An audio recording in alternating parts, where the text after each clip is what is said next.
بسم اللہ الرحمن الرحیم۔ حال ہی میں United States commission on international religious freedom نے 2024 کی اینول رپورٹ کو شائع کیا ہے۔ ہر سال پاکستان کے حوالے سے اس کمیشن کی طرف سے اپنے کنسرنز کو پیش کیا جاتا ہے، اور اس دفعہ انہوں نے کنٹریز آف پرٹیکولر کنسرن میں پاکستان کو بھی شامل کیا ہے۔ انٹرنیشنل ریلیجیس فریڈم کی اس اینول رپورٹ میں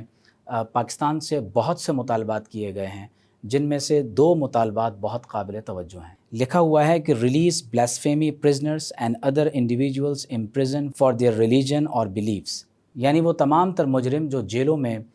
295C یا بلاسفیمی لاز کی وجہ سے قید ہیں اور کسی گستاخی اور توہین کے باعث انہیں قید کر دیا گیا ہے، ان تمام لوگوں کو آزاد کیا جائے۔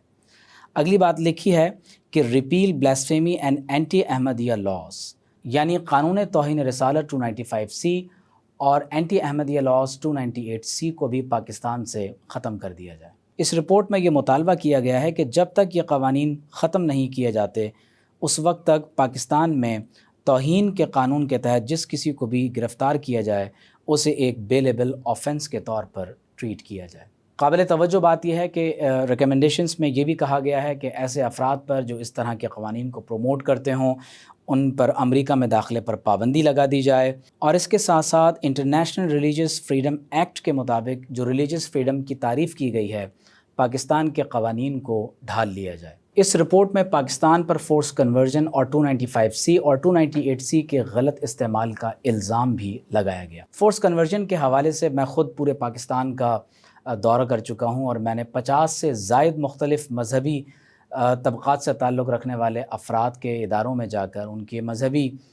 مراکز میں جا کر انہیں انٹرویو کیا ہے۔ میں یہ بات یقین کے ساتھ کہہ سکتا ہوں کہ پاکستان میں فورس کنورژن کا کوئی وجود نہیں ہے۔ United States commission on international religious freedom کی رپورٹ تیار کرنے والوں میں جتنے بھی لوگوں نے اپنا حصہ شامل کیا ہے، انہیں چاہیے کہ پہلے وہ اس بات پر غور کریں کہ اس وقت غزہ اور فلسطین میں کس قدر بڑی تعداد میں نہ صرف یہ کہ مساجد کو نشانہ بنایا گیا ہے،